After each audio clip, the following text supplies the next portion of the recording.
Alors bonjour monsieur, Bonjour. je vais commencer pour vous présenter mon entreprise. Ça va être l'entreprise Espace Obad et ça concerne l'organisation et l'animation d'un événement commercial. Euh, hop. Donc là on a le sommaire, pendant cette présentation on va revenir sur une brève introduction avec une présentation de l'entreprise. Ensuite je vais vous parler du ciblage et de la prospection qui sont menées par notre entreprise. Ensuite, on va faire la simulation pour l'animation de l'événement commercial et on finira par l'exploitation et l'utilisation de l'information commerciale. Voilà.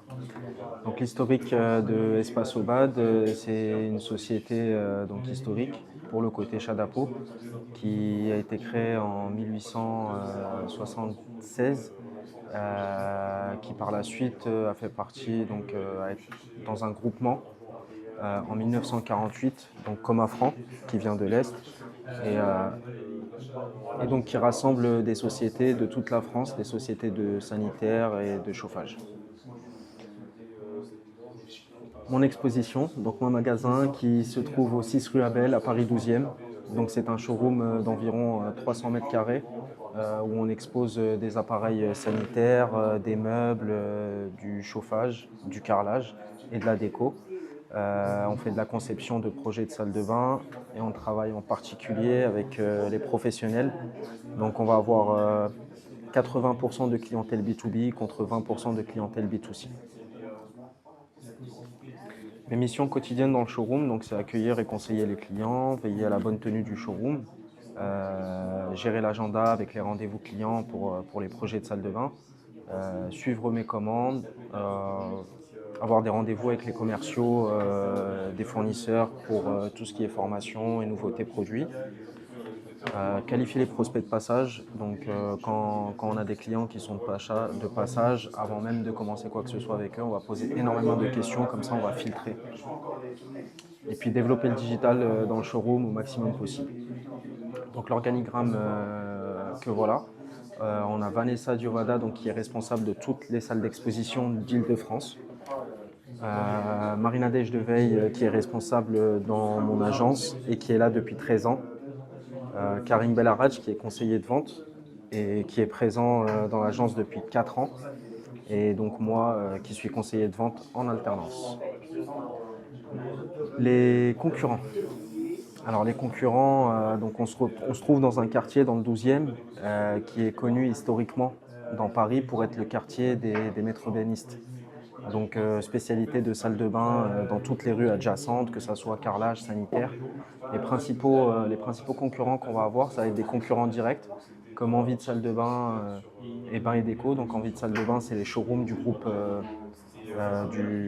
des magasins CDO, du groupe Saint-Gobain.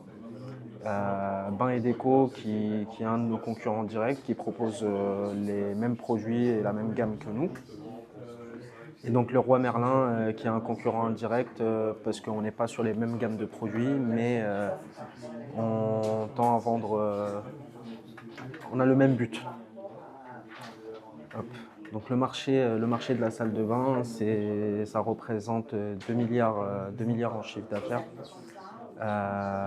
et 145 millions de chiffre d'affaires pour Espace Obad sur l'exercice de 2023. On voit qu'on a une forte répartition selon les familles de produits. On va être essentiellement dans tout ce qui est sanitaire, robinetterie et meubles, très essentiellement. Et aujourd'hui, on est en train de développer le côté carrelage avec la fusion. On est en fusion avec nos partenaires. Schmittney, et du coup on va faire une centrale où tout le carrelage sera acheminé là-bas pour pouvoir s'approvisionner beaucoup plus rapidement. Les produits, on est sur des produits haut de gamme de la salle de bain, donc tout ce qui est baignoire, robinetterie, céramique, cabine de douche, balnéothérapie et on va faire tout ce qui est simulateur d'aide financière et configurateur 3D, donc pour pouvoir projeter le client dans sa future salle de bain et dans la salle de bain de ses rêves. En termes de place, on est présent partout en Île-de-France. avec des magasins, physiques, des comptoirs et des showrooms. Les comptoirs vont toujours avec les showrooms. Le comptoir, le professionnel va aller se fournir en matériel de plomberie. Et dans le showroom, il va envoyer ses particuliers pour qu'ils puissent choisir l'aménagement final de la salle de bain. En termes de prix, on est sur des prix haut de gamme. Et en termes de placement et de référencement, on est très présent avec des vidéos sur les réseaux sociaux, avec des tutoriels, présents dans tous les salons qui sont organisés, comme la Foire de Paris par exemple, et aussi avec un référencement payant sur Google qui permet de revenir à chaque fois dans les 3 premiers en termes de résultats. Donc la prospection, pour les prospections, on a les modalités, donc c'est essentiellement de l'enquête en ligne et en showroom. Donc pour les enquêtes dans le showroom, par exemple, on va avoir des questionnaires comme celui-ci. Où se trouve le client, comment est-ce qu'il nous a connus, par quel biais et quel serait son budget s'il voulait réaliser sa salle de bain. Notre cœur de cible, c'est essentiellement les clients B2B, donc les installateurs sanitaires et chauffage, carrelage aussi. Mais depuis peu, on se concentre aussi sur le B2C et on a envie de développer cette clientèle.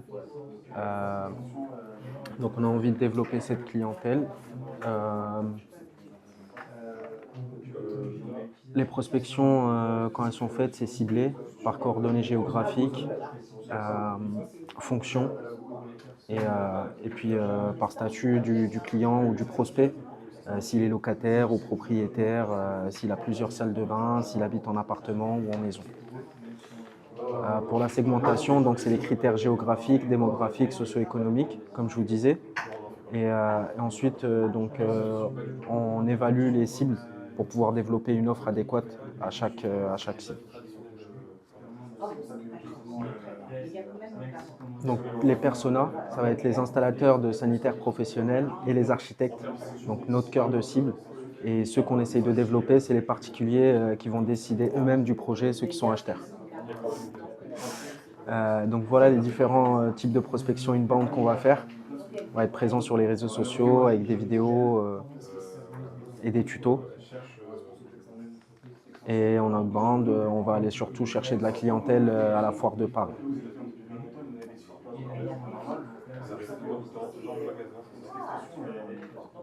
Donc pour la Foire de Paris, ça va être pour le outbound, ça va être surtout la Foire de Paris qui a été organisée, le salon de Belfort pour les collaborateurs, là par contre pas pour la clientèle, mais pour pouvoir adopter des stratégies par rapport aux produits. En fait, on demande à nos fournisseurs qui ont les produits qui marchent le mieux de nous fabriquer 1 ou 2 modèles exclusivement pour Espace Obad, pour qu'on en ait l'exclusivité et du coup pouvoir proposer un produit de qualité avec le savoir-faire du fournisseur, mais avec un prix réduit et plus accessible, ce qui va vraiment donner l'envie aux clients de sauter le pas et d'acheter ce produit-là. Ensuite, je vais vous décrire l'événement des Digi. C'est l'événement qui a été mis en place chez nous à Espace Obad. Donc avant l'animation et avant l'événement commercial, on a d'abord procédé à plusieurs étapes. Donc on a listé les produits à sélectionner pour l'animation. Enfin, on a mis en place des spots publicitaires sur TF1, M6 et des spots radio. On a imprimé des flyers et des affiches pour les Digi qu'on a mis dans les showrooms, donc comme vous pouvez voir. Et derrière, donc c'est l'installateur qui s'occupe du client qui va mettre son tampon pour qu'on puisse être raccord. On a organisé une soirée par rapport à l'organisation de cette opération avec les installateurs qui sont attachés à l'agence de Paris 12. Justement, au début, nous avons une réunion sur laquelle on va pouvoir échanger sur les objectifs qu'on attend d'eux et aussi sur ce que nous, on va mettre en place pour pouvoir les aider à réaliser ces objectifs. Et ensuite, ça finit au restaurant pour une soirée un peu plus conviviale et pour animer tout ça. Donc ensuite, pendant l'animation, on va surtout suivre les objectifs journaliers à réaliser, tableau de bord, relancer les devis, relancer les clients qui sont dormants, qui ont été de passage pendant les 10 jours, parce que c'est un levier essentiel qui va vraiment permettre, la TVA offerte va vraiment permettre aux clients de signer et lister les nouveaux prospects, donc 2 nouveaux prospects par jour en général. Après l'événement, on va analyser les résultats par rapport au nombre de prises de commandes et au nombre de passages et au nombre de nouveaux prospects enregistrés. Et ensuite, on va reporter les nouveaux clients inscrits pendant les 10 sur ma base de données en veillant à les informer sur la RGPD et réaliser un emailing et un questionnaire de satisfaction pour les clients qui ont acheté des produits chez moi et leur demander ou les inviter à, s'ils ont été satisfaits, à déposer un avis sur Google. Ça, c'est les coûts de l'opération. Voilà, donc on a un coût de l'opération de 12 000 € avec un retour sur investissement qui correspond à représentant 12%. Maintenant, on peut passer au contexte et au nouveau paramétrage.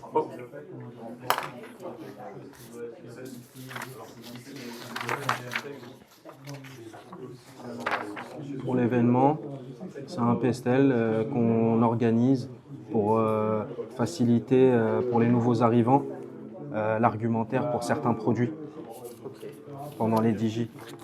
Comme ça, le client qui veut un receveur, le vendeur peut savoir directement si c'est un client sécurité, sur quoi aller le chercher par exemple.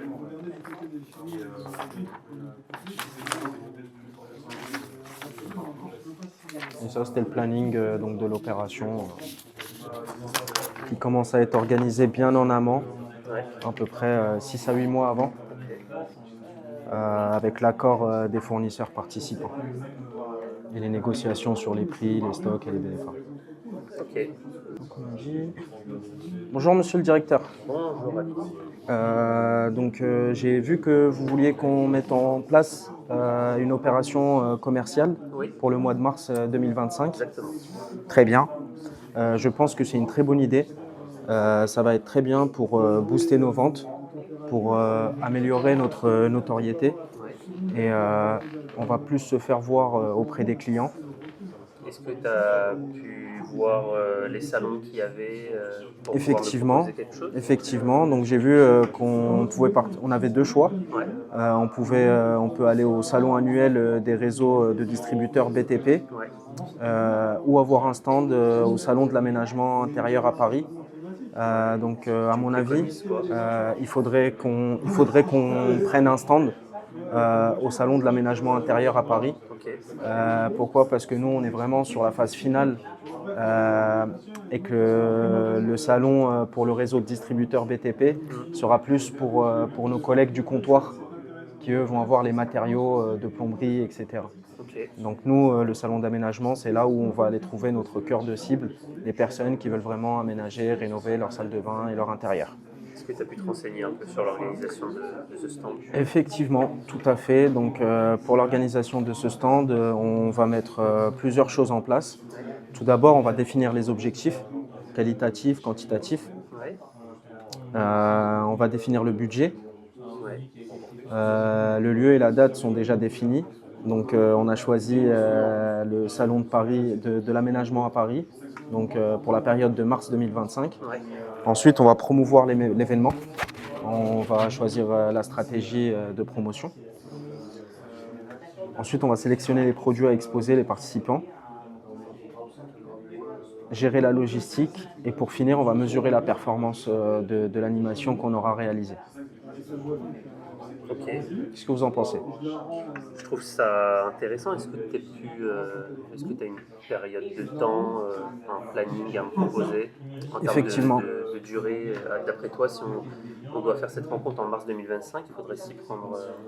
Alors, pour la mars 2025, il va falloir qu'on commence donc très prochainement, donc d'ici un mois, il va falloir commencer à définir les objectifs et le budget. Donc là, dès novembre, on va commencer. Ok. Donc moi de mon côté, j'ai déjà regardé un petit peu par rapport aux objectifs qualitatifs, quantitatifs. Ouais. Donc pour moi, notre objectif essentiel et numéro un, grâce à ce salon, c'est faire connaître nos produits, faire connaître la marque, les services qu'on propose, montrer notre savoir-faire grâce à des démonstrations, à des incitations à l'essai. En fait, il faut qu'on fasse participer le client. Et pour toi, c'est quanti ou quali? C'est quali. C'est quali? Oui. Ok. Donc le client de passage, il ne faut pas qu'il soit juste de passage, qui regarde le produit et qui nous parle 2 minutes. C'est vraiment, il faut qu'on le fasse participer, il faut qu'il vienne toucher les produits, les essayer, etc. Ça va vraiment lui donner envie. Est-ce que tu as réfléchi sur, si on part justement sur cet objectif, comment est-ce qu'on va réussir à mesurer si on a atteint cet objectif? Pour réussir à mesurer et savoir si on a atteint cet objectif, ce qu'on va faire, c'est que les personnes à qui on va faire des démonstrations et avec qui on va avoir des échanges, on va prendre leurs coordonnées. Bien sûr, on va leur rappeler toutes les consignes et les conditions de la RGPD. Ouais. Et puis derrière, on va leur envoyer, si c'est des personnes qui ont acheté, une enquête de satisfaction. Si c'est des personnes qui n'ont pas acheté, on va leur envoyer un questionnaire. Ok. Un questionnaire qui va poser la question donc qu'est-ce qui vous a plu chez nous, qu'est-ce que vous aimeriez acheter, quelle serait la salle de bain de vos rêves, quel serait votre budget et qu'est-ce qui vous ferait acheter chez nous pour finir. En parlant de budget, est-ce que tu as pu te renseigner sur un éventuel coût à la participation de ce stand? Bien sûr, tout à fait. Donc j'ai vu que pour un emplacement de 9 mètres carrés, c'était à peu près 7 900 €. Ouais.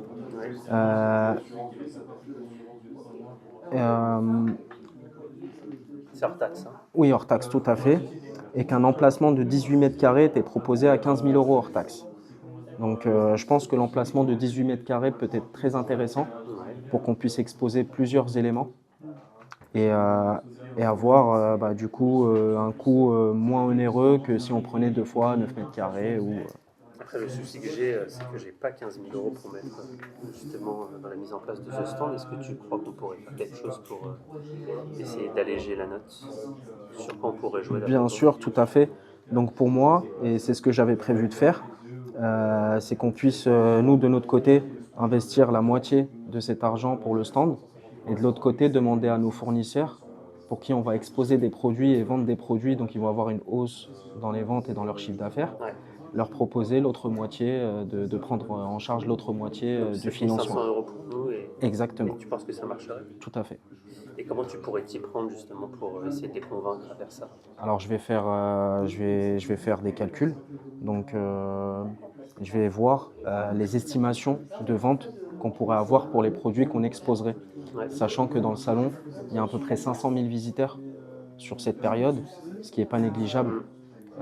Les fournisseurs, dès qu'ils vont entendre le nombre de visiteurs, que c'est des visiteurs c'est des prospects qui sont chauds. Donc, et même si ce n'est pas des prospects qui sont chauds, ça va être des prospects qui seront qualifiés. Donc voilà. Et Est-ce que tu penses qu'on pourrait jouer sur notre historique? C'est-à-dire qu'on est une entreprise qui est reconnue. Est-ce que tu crois qu'il pourrait partir avec nous pour ces raisons-là? Est-ce que tu verrais d'autres raisons? Tout à fait. Le fait qu'on soit un partenaire historique, un distributeur historique à ses fournisseurs et qui travaillent avec nous depuis leur création. Par exemple, j'avais prévu, ça on en parlera après, dans les produits choisis à exposer, mais par exemple les meubles Sanujura, depuis la création de Sanujura, depuis qu'ils ont été créés, ils travaillent avec nous et on a le partenariat de distribution. Donc tout à fait, ils nous feront confiance pour ce projet. Ok. Est-ce que tu sais combien de participants sont attendus? Tu m'as dit 500 000 visiteurs. Tout à fait. Alors, la durée justement du salon, c'est combien de temps? C'est 12 jours. 12 jours, ok. Est-ce qu'il y a des jours qui sont plus importants que d'autres, le week-end? Effectivement, le week-end, le vendredi, le samedi et le dimanche. C'est surtout le samedi et dimanche. Ok. Et est-ce que tu as essayé de voir le pic de visiteurs qu'il y aurait ce jour? Le pic de visiteurs, le dimanche, on est à peu près à 60-70 000 visiteurs. Ok. Tu m'as parlé de la logistique tout à l'heure. Oui, Est-ce que tu as prévu des choses justement pour que ça se passe correctement? tout à fait. Pour gérer la logistique, donc pour la mise en place du salon, les fournisseurs participants, ça a été déjà vu avec eux, vont nous offrir une offre supplémentaire, Ok, une remise supplémentaire sur les produits qu'on va exposer et qui seront vendus à la fin du salon. ok, Donc on va être livré, on va faire livrer le matériel 3 jours avant le début du salon. ouais, L'installation va être faite par un des professionnels, de nos professionnels partenaires, donc des pros au BAD, qui est 2J Rénovation. Euh, Après le salon, les produits d'exposition ils seront revendus à moins 50%. Le carrelage sera détruit, mis en benne avec des photos pour pouvoir envoyer au contrôleur de gestion, ok, pour qu'ils puissent prendre en compte que ça a bien été cassé, que ça a bien été mis en benne. ok. Euh, Tu m'as parlé des produits tout à l'heure. Oui, Est-ce que tu as déjà réfléchi aux produits que tu tout à voudrais fait. mettre en avant? Donc pour le carrelage, j'aimerais mettre un Naxos, donc c'est le Naxos Pictura. Et en termes de carrelage, le Emil Ceramica. Le Emil Ceramica, le unique travertin pour le sol, Pourquoi tu choisis ces produits-là? Est-ce qu'il y a une raison? car c'est des produits tendance, donc je le vois en exposition. Ok, C'est des produits qui sont demandés, et pour moi, c'est ceux qui vont nous faire valider des ventes. ok. Tu le vois comme une accroche, c'est-à-dire pour C'est faire en ça. sorte que les gens viennent dans notre stand, Que les gens viennent dans notre stand ok, et que les gens achètent aussi. ces produits-là. C'est ça. Est-ce que tu as prévu peut-être, s'ils ont envie d'autre chose, comment est-ce que tu pourrais leur vendre Effectivement, s'ils veulent d'autres choses, en fait là je suis parti sur 2 gammes.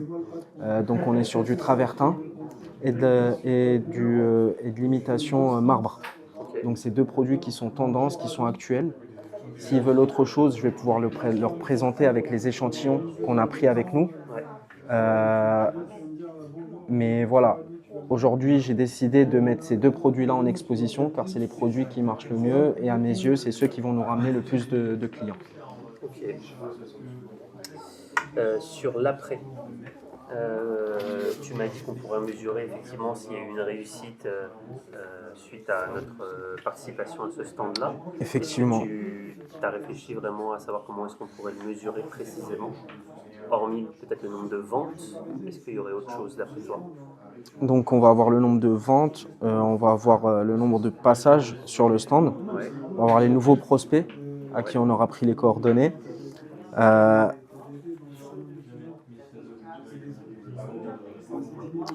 on va concernant voir. ces prospects, Oui. euh, d'après toi, ça va être quoi? Ça va être plutôt du B2B, plutôt du B2C? Est-ce que tu voudrais qu'on atteigne un certain objectif? Alors pour moi, ça va être essentiellement du B2C. Ouais, S'il y a des B2B, s'il y a des professionnels, ils seront là en tant que particuliers. donc ça sera du B2C. Voilà. Ok. Euh, alors, est-ce que c'est intéressant pour nous de faire ça? C'est intéressant pour nous de faire ça parce qu'aujourd'hui, c'est vraiment la branche, c'est vraiment ce qu'on essaye de développer. Ouais, On a envie de développer cette clientèle. On n'a que 20% de notre part de marché.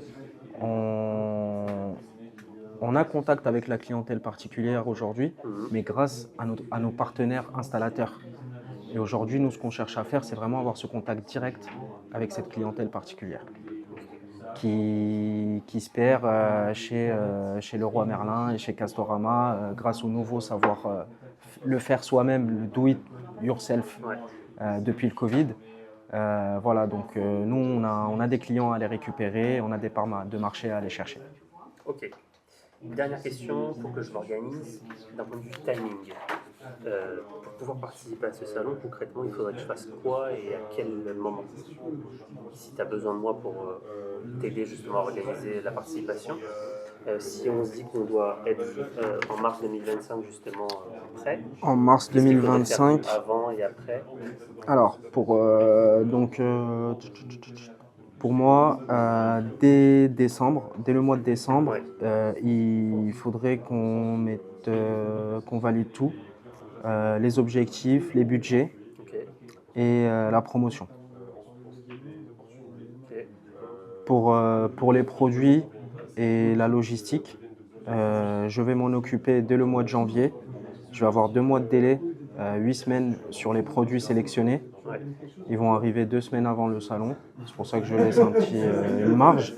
et pour qu'ils puissent être installés et prêts pour l'événement. Ok. Et après le mois de mars, est-ce que tu pourrais, d'après toi, au bout de combien de temps on aura des mesures, savoir si ça a été... Dès le mois d'avril, Ok. dès qu'on aura les retours de participation du salon. Et comment je pourrais accéder justement à ces résultats? Ça, de mon côté, j'ai fait la demande. En fait, il y a des personnes dans le salon qui s'occupent de faire les calculs de nombre de passages de gens, Ok. etc. Et donc, je leur ai fait la demande. Dès qu'ils vont avoir les chiffres officiels, ils me les communiqueront. Ok. Donc si je comprends bien, on part sur du 18 mètres carrés pour toi, donc c'est 15 000 euros. Est-ce que tu vas t'occuper également dans le planning d'essayer de convaincre nos fournisseurs de payer? Tout à fait. Je m'en occupe parce que j'ai un lien particulier avec eux. Je vois très souvent les commerciaux et les chefs de vente. Ok. Donc ça, il n'y a aucun problème pour Et moi. tu penses que tu le feras quand? Dans le planning que tu viens de me donner? Je vais le faire dès le mois de décembre. Ok. Comme ça, dès que j'ai la validation avec eux, janvier, je passe commande pour les produits. Ok. Donc de notre poche, finalement, il n'y aura que 7 500 euros. 7 500 euros, c'est uniquement l'emplacement du stand ou est-ce qu'il y a autre chose que ça? Donc ça, c'est l'emplacement du stand. Il n'y a rien d'autre pour la foire. Mais derrière, nous, ce qu'on peut faire, c'est venir investir un petit peu plus. Par exemple, 1000 euros. Ouais. On peut investir 1000 euros de plus pour faire un spot à la radio. Sachant que le salon est essentiellement visité par des particuliers, qu'il y a beaucoup de passages, que moi-même, j'écoute la radio quand je suis dans ma voiture. Et T'es pas le donc, seul. je pense que c'est un très bon canal Ok. qui c'est pas un très gros investissement, Ouais. mais je pense qu'il va nous apporter pas mal. Ok. Du coup, tu as besoin de moi pour. C'est quoi les prochaines échéances? Donc, je viendrai vous voir dès la fin là, du mois de novembre pour Ouais. définir les objectifs, valider le budget. Ok. Ok, très bien. Bah, merci beaucoup, Ravi. Merci à vous.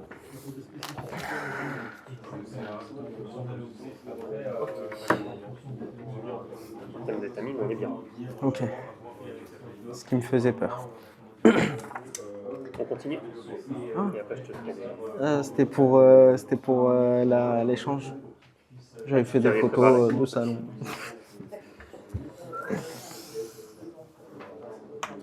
On passe à la partie exploiter et mutualiser l'information commerciale.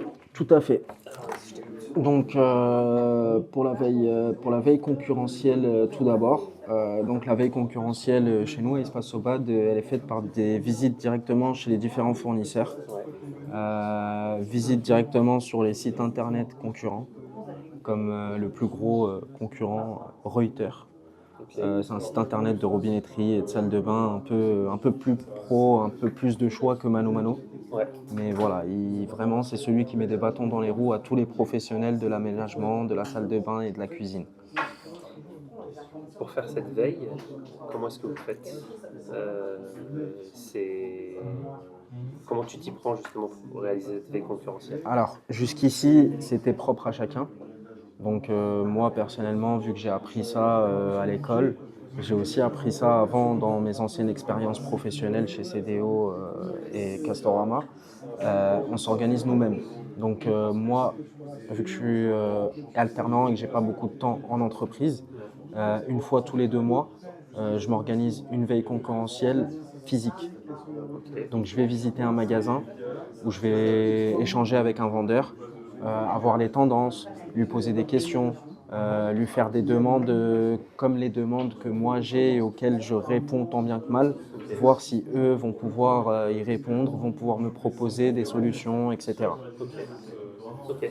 Là, notre chef des expositions Île-de-France vient de mettre en place une veille concurrentielle obligatoire. Ouais. Donc tous les mois, elle va, en compagnie de chaque collaborateur, faire une visite physique et le charger, lui, de son côté, de faire une visite virtuelle sur un site internet de concurrents, etc.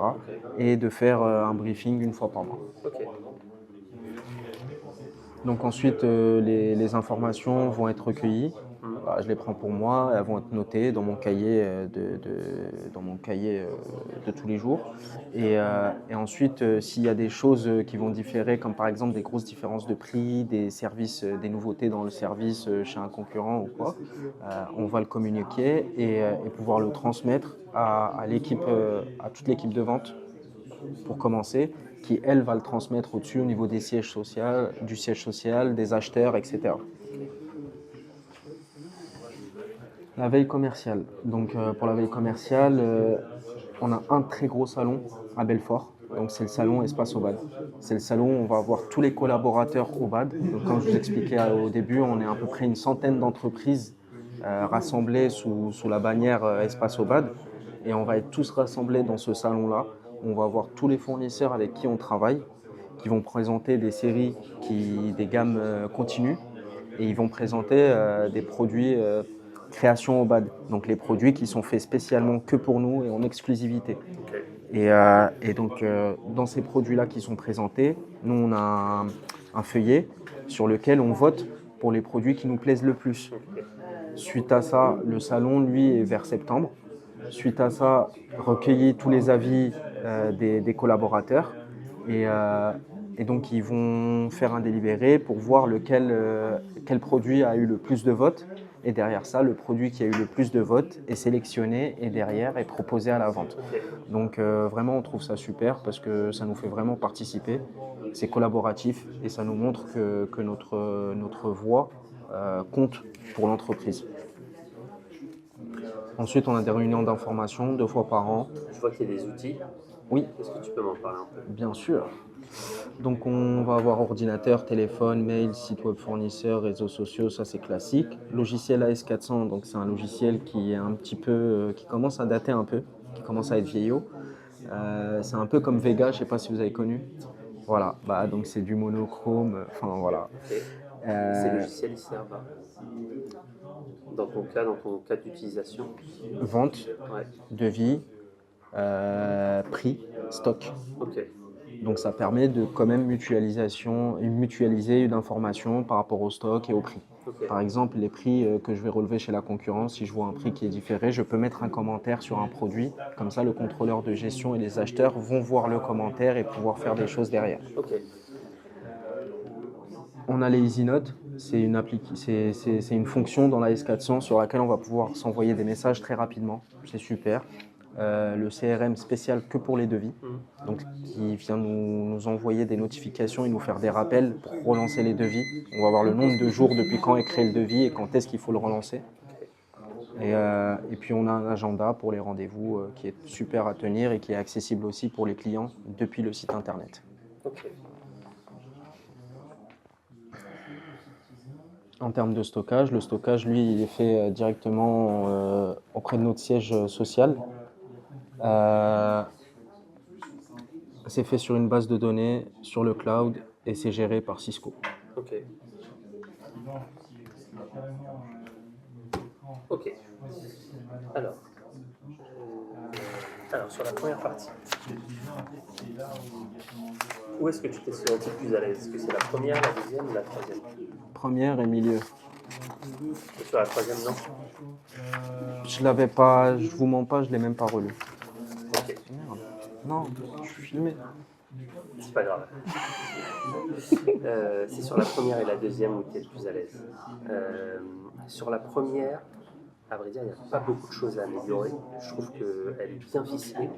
En revanche, il y a plusieurs choses. La chose la plus essentielle, c'est qu'il faut que tu arrives à faire le lien entre les différentes slides que tu passes. Alors, je t'explique. Un moyen qui est pour toi, je pense, qui va t'aider, c'est que lorsque tu t'entraînes à l'oral chez toi pour essayer de répéter, avant de passer à la slide suivante, tu vas essayer d'apprendre une phrase un peu par cœur qui va t'aider à te dire que la slide qui arrive après, tu vas un peu l'annoncer. Il faut que le jury il sente que le plan que tu suis, c'est comme si c'était toi qui avais choisi justement de suivre ce plan-là. C'était pas un prof qui t'avait conseillé de faire ça, ensuite ça, ensuite ça, et que ce soit le plus naturel possible. Okay. Donc peut-être que dans certaines slides, on peut peut-être les réorganiser. Okay. Et même moi, me mettre des petites phrases d'accroche, ça, je vois très bien. Deuxième chose, ça, c'est très bien, mais c'est dommage que tu n'en aies pas plus parlé. Parce qu'en fait, c'est l'organisation d'un événement, tu nous fais un diagramme de Gantt, le jury, en fait, il va vouloir avoir des informations sur comment est-ce que tu l'as fait, quelles informations tu as été chercher pour faire ce truc-là, est-ce que ça t'a pris du temps, est-ce que ça a fonctionné, etc. En fait, il veut un peu ton retour d'expérience sur justement l'organisation d'un vrai événement. Donc c'est dommage que tu n'en aies pas un peu plus parlé. Ok. Ok. Deuxième chose, bah ça c'est pareil. C'est dommage qu'à Ouais, j'en ai pas à la parlé. fin de tout ça, tu me donnes et tu me dis bon bah voilà, en fait, il y a ça. Ok. C'est juste valorise un peu le travail que tu as fait. Plus, Ok. ouais. Euh, Bah oui, c'est vrai, il est fait. bah oui. Pourquoi le Oui, tu cacher? disais, en fait, voilà, voilà la feuille. Effectivement. Est-ce que tu peux revenir sur. Là, je vais te dire précisément ce qu'il faudrait peut-être juste arranger. Tu m'as parlé à un moment donné de tes missions. Vas-y. Ouais. Alors là, en fait, ce qui arrive, un conseil, c'est de la forme, mais c'est important.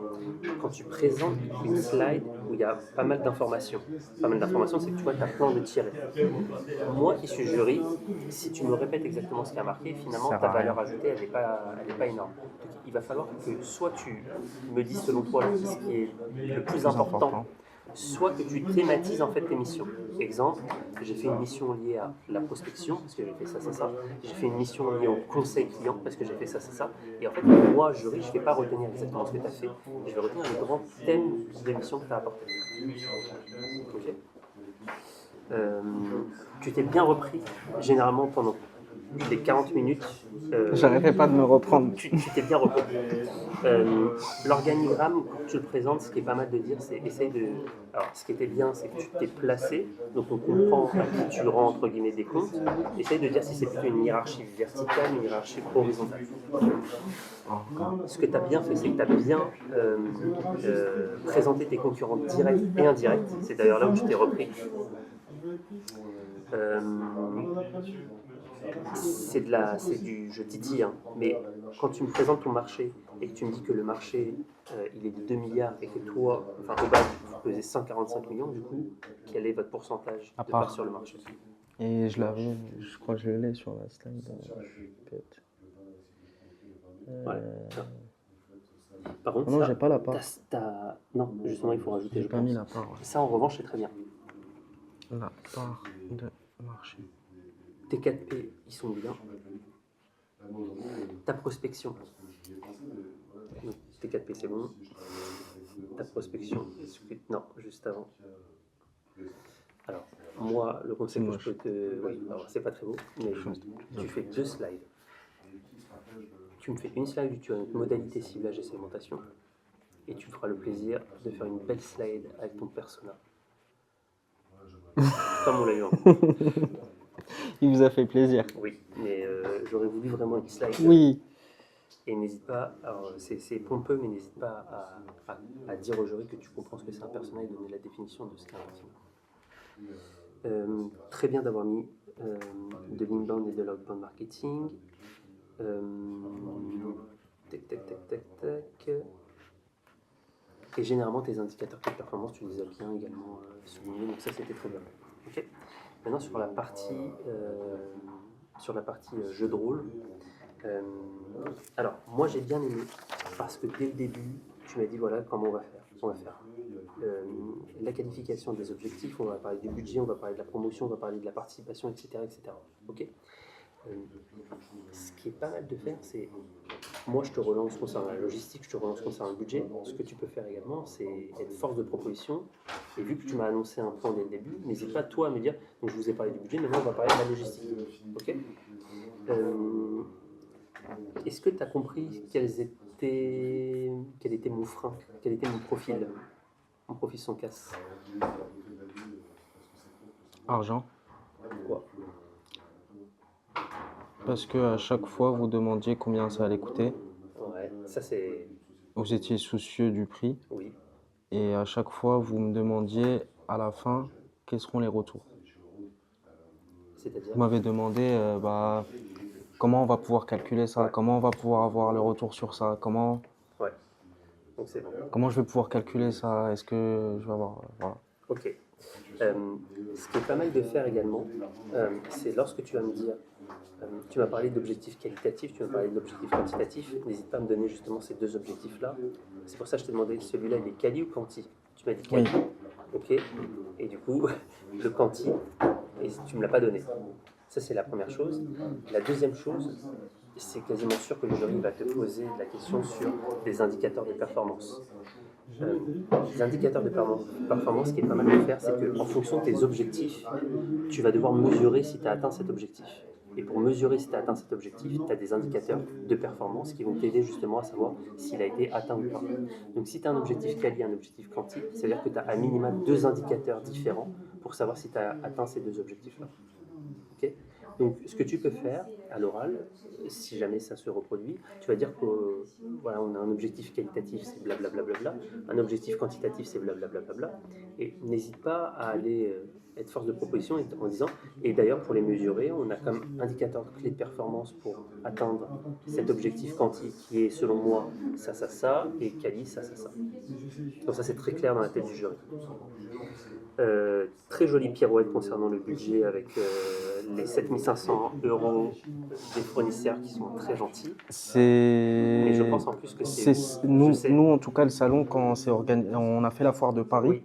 Et j'ai posé la question la semaine dernière, il y a 2 semaines, à ma responsable. Et elle m'a dit que la moitié, enfin, il n'y a pas le pourcentage exact, mais c'est à peu près moitié-moitié. Oui, non, mais en plus, la justification était très bonne, donc ça, c'est très bien. Et tu as pu bien rebondir sur. J'étais un peu titillé sur le nombre de visiteurs. Est-ce qu'il y a des pics, justement, dans les salons? Ça, c'est des questions que tu pourras avoir peut-être lors du jury. Donc, ça, c'était bien. Et dernière chose concernant. On est un peu long. Mais concernant le timing.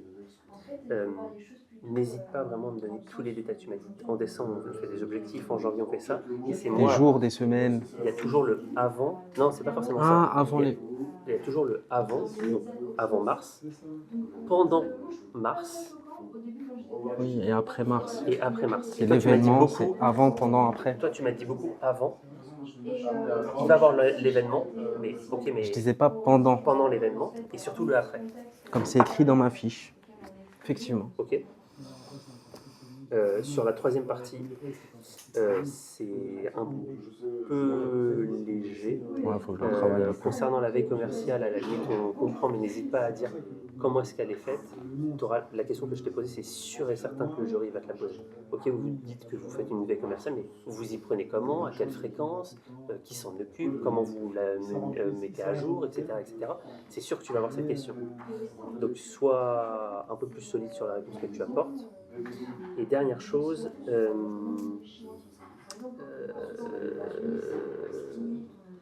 y a une deuxième partie, c'est collaborer à l'interne en vue de développer de l'expertise commerciale. En fait, toi, dans cette partie, il faut que tu sois force de proposition.